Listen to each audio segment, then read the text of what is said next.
Got a 2 drive and 6 total rebuild. Case is like brand new. The only thing used in it is the wire, power wire. It comes with the Anderson connector as a ground.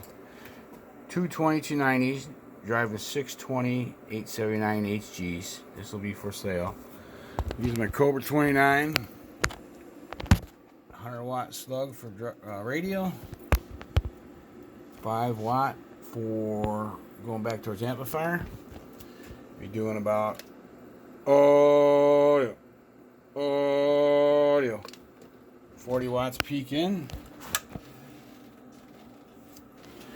Got a 2500 watt slug in peak.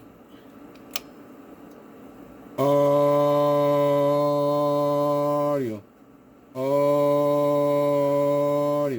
About 1750 watts. Average. Audio.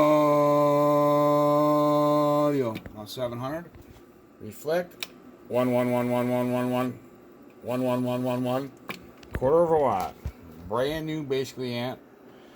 Total rebuild. The only thing used is a case and the power wire. Because an Anderson connector and ground. Carl built getting down.